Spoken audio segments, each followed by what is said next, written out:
सनातनियों, ये आधार है हमारा, ये आधार है हमारा, धर्म आधार है हमारा। और सनातनी देवियों, मर्यादित जीना ये संबल है हमारा। माथे पे आपके साड़ी का पल्लू ही नहीं है, ये आपकी लाज है, लज्जा है, शील है।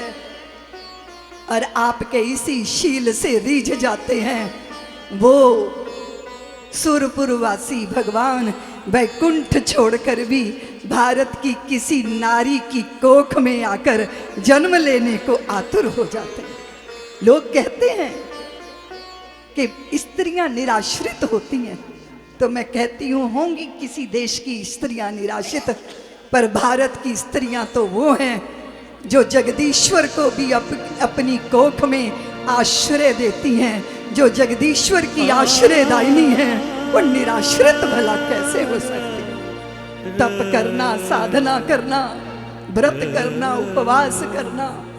कल मुझे एक देवी मिली, दीदी माँ सोमवार का भी व्रत है, मंगलवार का भी व्रत है, बुधवार का भी, और पूनम अमावस का तो व्रत होता ही है।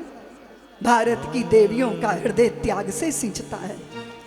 पर अगर कहीं धर्म की शोभा है, अगर मंदिरों में अगरबत्तियों का सौरभ है देवियों, अगर तुम्हारे घर आंगने में अल्पना की जा रही है, रंगोली हो रही है, सांझ को दिए जल रहे हैं, तुलसी के बिरबे पे गंगा जल चढ़ रहा है, देवियों तुम्हारे ही भरोसे संतानें हैं और तुम्हारे ही भरोसे वृद्ध हैं। संतानें तुम्हारे भरोसे हैं कि वो तुम्हारी लोरी से आत्मज्ञान पाएंगी, और वृद्ध तुम्हारे भरोसे हैं कि जब जीवन के अंतिम चरण में पहुंचेंगे तो हमारी पुत्र वधू जरूर हमारे मुख में गंगा जल डालकर हमारा उद्धार करेगी, कल्याण करेगी। इसलिए भारत की देवियों, तुम दोनों पीढ़ी की रखवाली हो, नन्हे शिशुओं की मुस्कान भी हो और वृद्धों का आश्रय भी हो। आप चाहती हो तो बहुत कुछ हो जाता है, आप नहीं चाहती तो कुछ भी नहीं हो पाता। मैंने भूमि को भी नारी के रूप में जाना है देवियों। चांदनी की ये भूमि, इस भूमि ने ऐसे संत को जन्म दिया कि आज वो संत, इसी भूमि का बेटा, अपनी भूमि पे आकर संतों के कुंभ का आयोजन कर रहा है। और पूज्य मेरे गुरु भाई, मैं उनको बहुत सम्मान आदर करती हूँ। अभी मेरे दादा गुरुदेव की पुण्य स्मृति में उन्होंने उज्जैनी में कार्यक्रम किया था। मैं नहीं समझती कि कुंभ में भी इतने संतों का दर्शन होता होगा जितने संत चार धाम के आंगन में आकर बैठ गए। हम भी आ रहे हैं, हम भी आ रहे हैं, हम भी आ रहे हैं। निश्चित रूप से ये जो कीर्ति है, ये जो प्रियता है, ये जो सबके हृदय में आदर का भाव है, इसके लिए धन नहीं लगता देवियों। ये धन से खरीदा नहीं जा सकता, ये बल से भी खरीदा नहीं जा सकता। जब प्यार के बीज बोए जाते हैं तब सहमति की फसल पैदा होती है, सहयोग के हाथ खड़े होते हैं। इतने नन्हे से थे पूज्य स्वामी जी, जब गुरुदेव की शरण में आ गए थे, लोग देखते थे कि युग पुरुष जी के साथ इतना छोटे, इतने नन्हे, वैसे ही जनता आकर्षित हो जाती थी। छुटपन में ही अपने आप को त्याग, संन्यास, वैराग्य के लिए अर्पित कर देना, ये बिना उस माँ की कृपा के नहीं हो सकता। वो भूमि माँ है, और इस भूमि माँ ने जन्मी वो माँ है जिस जननी ने पूज्य स्वामी जी को अपनी कोख से जन्म दिया। इसलिए हमारे लिए ये जगह दुष्कर नहीं है, हमारे लिए ये जगह दूर नहीं है, हमारे लिए ये जगह बीहड़ नहीं है, हमारे लिए ये जगह जंगल नहीं है। ये तो मंगल कर देने वाली, भारत भूमि को मंगल कर देने वाली मंगलमयी मंगल भूमि। और कथा सुनाऊंगी आपको।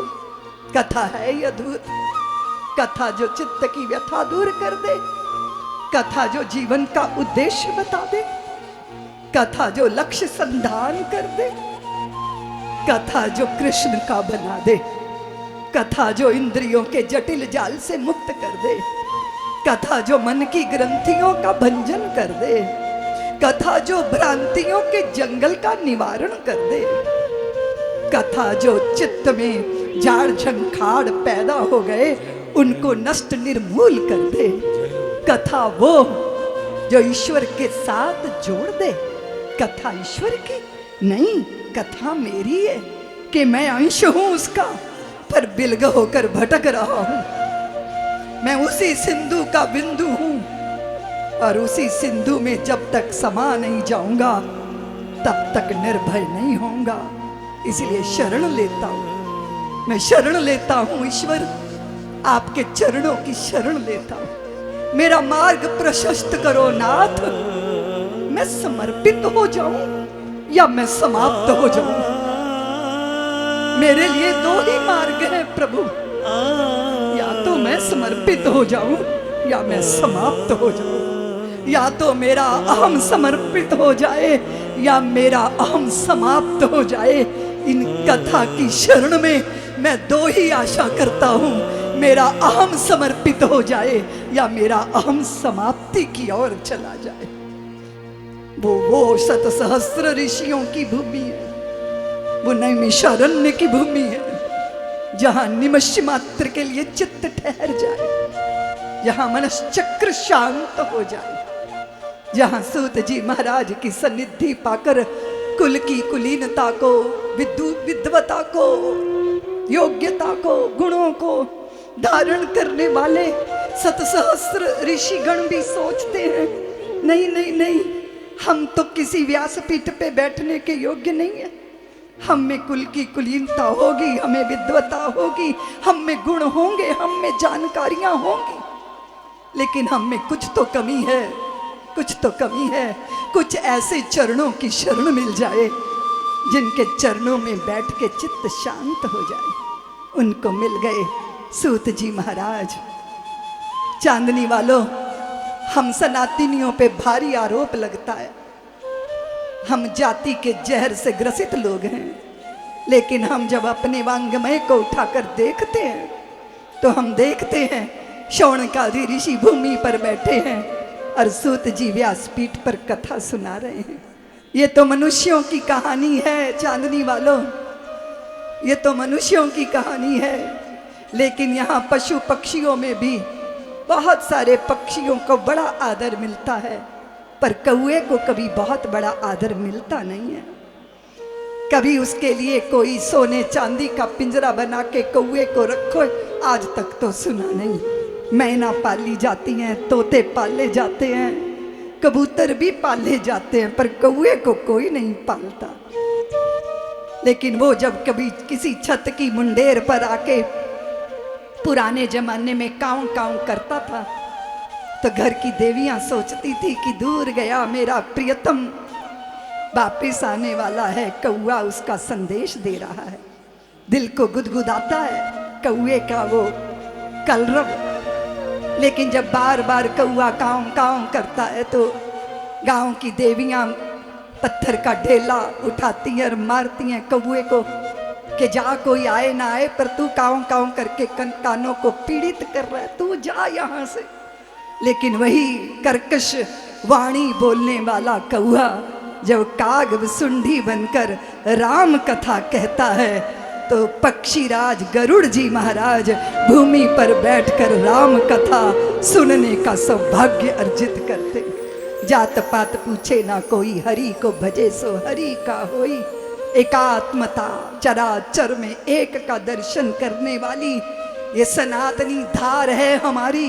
एक ज्योत है सब दीपों में सारे जग में, नूर एक है, सच तो ये है इस दुनिया का, हाकिम और हजूर एक है, हर मानव माटी का पुतला, जीवन का आधार एक है।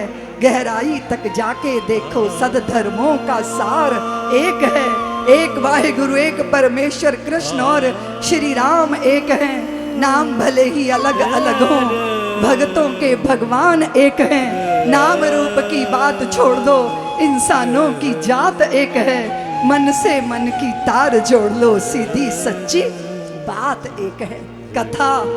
कथा दीवारें तोड़ती है, कथा दूरियां नष्ट करती है, कथा दरारें भर देती है, कथा भ्रांतियों का भंजन कर देती है।